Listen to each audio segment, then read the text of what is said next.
Hi, welcome back to the Edit by Engage Creative. I'm Amy. I'm Sophie. And we run a marketing agency specifically for wedding-based businesses. And today's episode is very exciting given it is February, March 2026. So we're still early into it, but the marketing/wedding industry trends and predictions that we have for this year, we've already started to have a lot of discussions with people and getting kind of feelers on the ground of what they're experiencing. Yeah. And I think we also just being our marketing agency what we talk about with the team girls, yeah, of what we think we need to be keeping an eye out for or being on top of for our clients. So I really want to deep dive into that and talk about a few things. All right, well, let's kick it off. I mean, it would be a great place to start because I feel like it's on everyone's mind, AI, and how these couples are using AI, how it's becoming like a really primary search engine for finding vendors, creating their ideal wedding. And it's really interesting because we did actually do an episode last season all about AI, but it was about using AI in your business and how we are using AI in our business. But we've definitely seen and are starting to consider in terms of like a service offering for EC, because my always gut reaction to things and how I kind of predict things is like how I'm using a particular platform or software or something. Yeah. And I take that with a grain of salt as well because except for TikTok because I refuse to get on TikTok.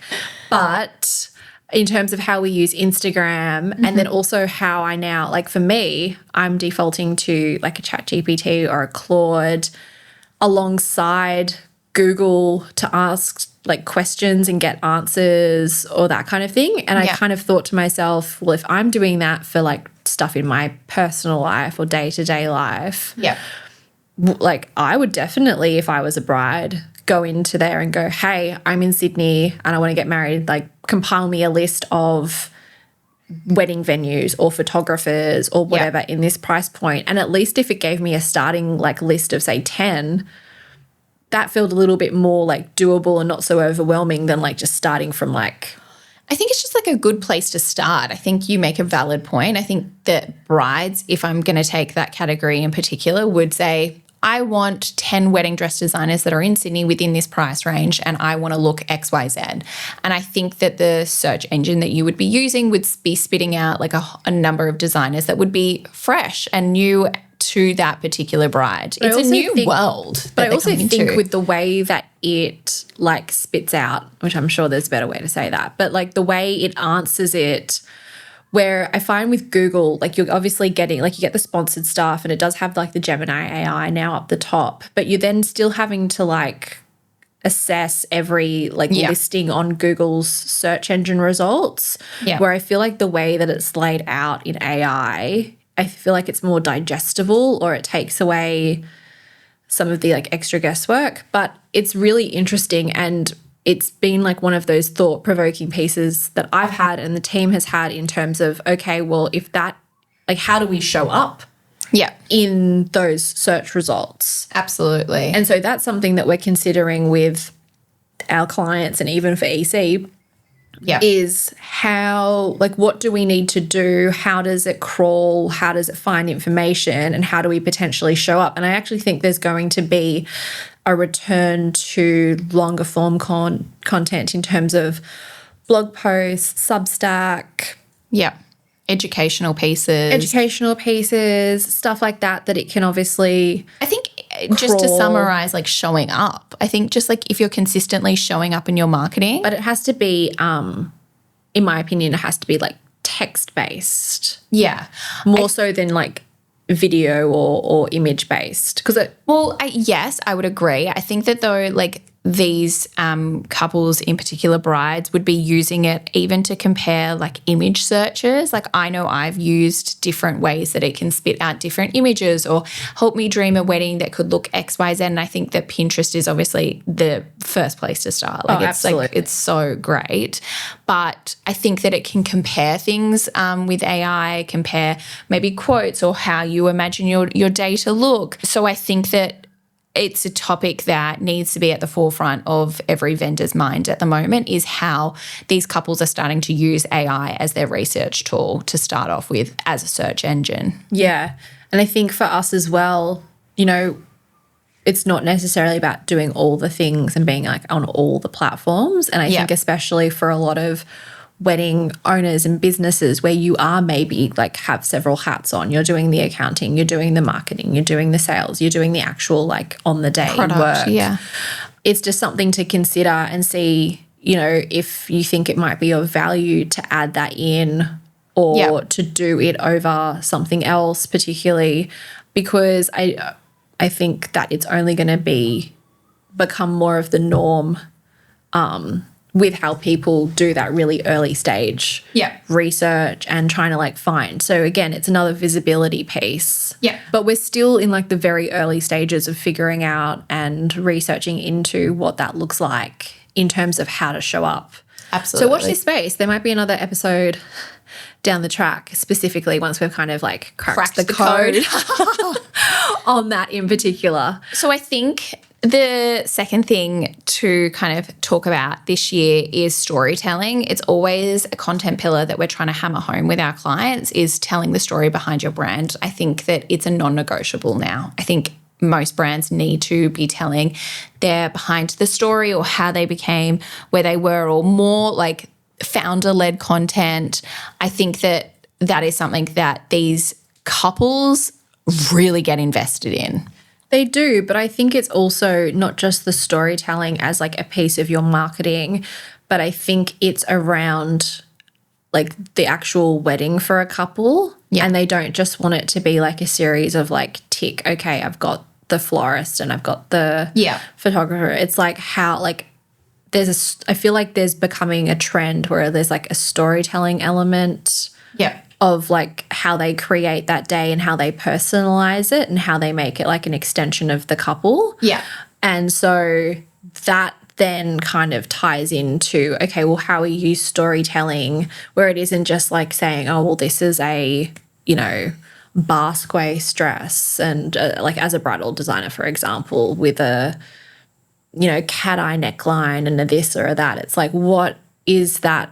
Like what would it feel like to be wearing that dress? Yeah. Where would you be wearing that dress? What's the setting? Like there is a emotional storytelling element that I think needs to come into your marketing rather than just like the features and the benefits. I think as well, you obviously make a great point, but I think the biggest thing is that people want to grow familiarity with a brand and also just like really become trusted in the brand. And I think that storytelling is so important to building those two pieces for the couple and kind of becoming, you know, invested, that they want to build trust to know, wow, she came from X to Y, or like this is the story of how she built her business, or even like a day in the life. Like they want that more authentic kind of content rather than like the perfectly curated, because I think that it just builds so much trust within the brand when there's so much out there at the moment. Well, it's trust, but it's also connection. Like, have you ever heard of that thing where like you're following someone, say on Instagram, and then you actually like meet them in person and you feel like you know them, but like really you don't? Yeah. And so it's kind of like that concept. Yeah. And I know you do that really well from like an EC perspective. Like you're very client facing and also like network facing and building connections and all that kind of stuff. And I think especially if there's particular sub industries of the wedding, so like your solo entrepreneur businesses where like you're a celebrant or a florist or a hair and makeup artist, where it's like you are the one interacting with the couple or the bride or the groom, being able to create that connection point really early on and build that trust. And then, then the person, like when you actually meet them, whether that's for a discovery call or they've booked it and it's on the day, there's a sense of trust and comfort around like the experience that they're having with you and the service that you're delivering. So I mean, some key takeaways would be, how would you do that? How would you put the storytelling as a content pillar in your marketing as like a non-negotiable? And I think definitely like founder-led content, it's the easiest way. People want to build trust. Something we're working on this year is some founder-led content. Definitely. I think client journeys, so like not just the final results. I think that I personally become so invested when I see a designer sketching and then I see like how things are made, you know, in the workroom to the final result. I want to know that complete journey rather than just seeing that polished version of the gown with a bride. I think that's another key content pillar that people can be hitting. And I also think that saying why you do what you do and just, you know, keep showing up about why is your business, why do you have a business and what are you passionate about? Absolutely. I think they're all key things to consider and really can be utilised from the storytelling aspect. I think the other interesting trend that I've noticed and have heard actually like 3 different people tell me now is about booking timelines as well. This has blown my mind. Hasn't it? Yeah, I had a conversation with a vendor, one of our clients last week, and she said that the timeline is so quick at the moment. Which is really weird because I'm sure you can go back through an earlier episode and what we've talked about before, but like last year it was very much how about the lead time from engagement to wedding date had blown out from 12 months to 18 months because of cost of living, pressures, people maybe wanting to spend a little bit more time saving up the money for the wedding that they wanted. Yeah. So we saw that shift, which obviously has a knock-on effect because if people are booking 18 months out, you kind of then get a gap in your 12-month lead time. But then, we've had in particular venues and photographers, which are usually, in my opinion, services that book out like first. You want to set your wedding date, so you book in your venue and you find your photographer. Yeah. So they're pretty like locked in pretty traditionally 12 to 18 months in advance. Totally. But saying, 6 to 9 even earlier, like 4 to 5 months. Yeah, for a photographer, not so much for a venue. But like for a bridal designer, I'm seeing that these, you know, brides are coming in and they've got such a short lead time this year. And I wonder what it's about. Is it that they've just decided to go like, they've done some research and they're like, oh, this is all getting like too big, like bigger than Ben-Hur. Let's just do something quick and punchy and memorable. Or have they maybe been waiting for a long time and now it's maybe been 18 months, 2 years down the track since the lead time. And again, maybe they're having that moment of like, oh, let's just like, do it. And I think as well, like weirdly going back to the 18-month lead time, there is at the moment a lot of open space for venues in like the second half of this year. Yeah. And so I think with people asking or requesting, there is actually space. So it's like people are booking in and it's not like they're having to turn people away. But I find it so fascinating. Actually, with the venue that I was talking to, it was funny because they were like, we could do like shorter lead times, but it's the bridal designers who have like their 6 to 9 month minimums that are not stuffing us up, but like forcing what the lead time is. Well, I think it's just a key point to keep in your mind with your marketing that you need to be hitting those 2 objectives. Can you cater for that 18-month, 12-month? Well, you just have to. Can you do quick? Well, it's either like you could pick one or the other and like really niche down on it, but I actually think it's more like from a marketing perspective and especially brand awareness is you can't just be thinking of people who are like freshly engaged. Yeah. Like just brand new engagements. And obviously we are in the height of that at the moment because we're off the back of Christmas and New Year and Valentine's Day. Yeah. But I think you have to think about that there are actually potential clients out there that have been engaged for say like a year, maybe even 18 months. Because I think people do want to still get married, but I don't think they are so set on like when it happens. I think you just need to kind of when you're mapping out your content is making sure that like you have content that reassures those late planners that you're able to cater. You know, a great example is bridal boutiques. Like you can walk in there and get sample gowns like then and there. You can walk in there, pick up a sample, get it kind of quickly tailored and walk out with a dress. So I think that if we're seeing it as a trend, maybe every couple of weeks or every couple of months, just reassuring those people that, hey, you do have a short time frame, we're able to make it work. I mean, the one thing I would say with that, just from your example with the sample sale, is that it's not necessarily like a short lead time means discount. Agreed. that a short lead time is doable if there's space, whatever, the date's available. But I think it's, from a marketing perspective, it's as important as that 12-month lead time and 18-month lead time in terms of just like thinking out how broad people are. Yeah. Like the lead time is just so broad now and you have to be considerate of that. Yeah. And again, I mean, it does work in the fact that we are hopefully a one-off client. So you're always wanting to build that pipeline and find those clients and be visible.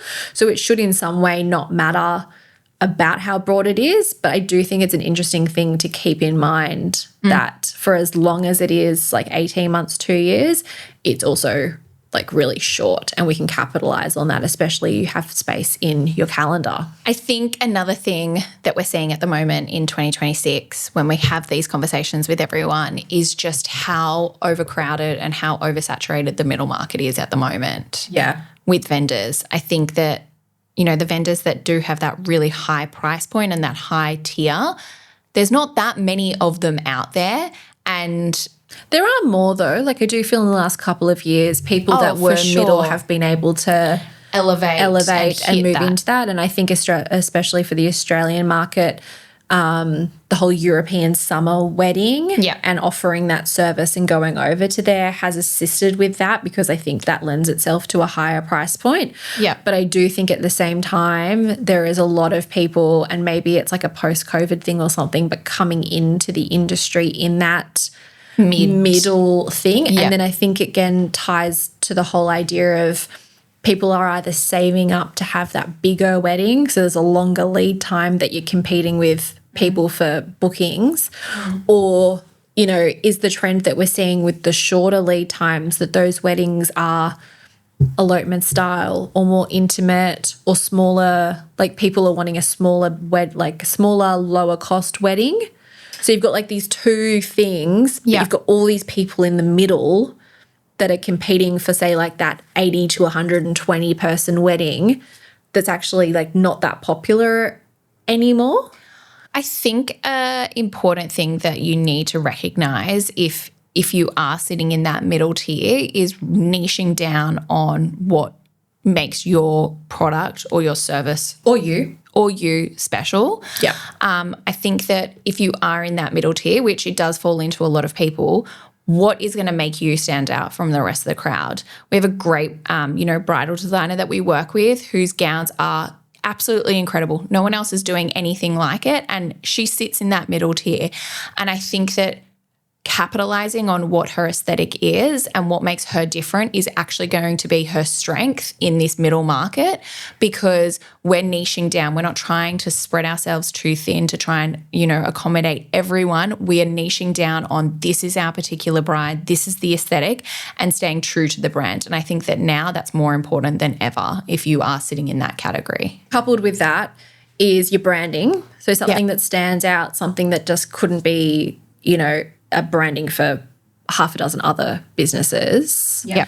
And the other thing to think about, along with your branding and like knowing so clearly who your client is the visibility piece. Yeah. And that comes from consistent marketing. You're showing up with good quality content, being aware of like the trends in terms of what style of content, but like that visibility piece. And also, and this is another thing that I hear a lot of people say, and I kind of want to tell people like not to stress about it, is I always hear like, I don't want to annoy them. I don't want to show up too much. And I kind of say to people like that who think that, it's like you are in your business, you are seeing this content consistently, like on a daily or weekly basis. Mm-hmm.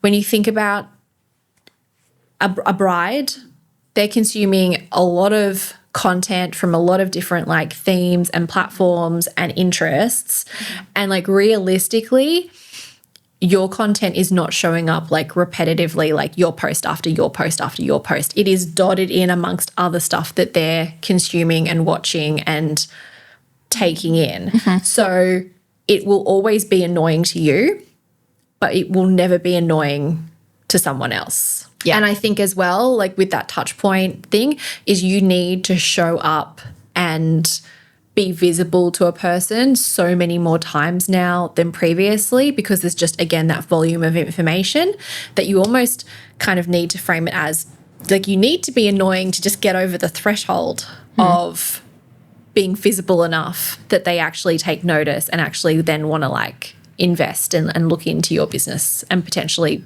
you know, send an inquiry. Yeah.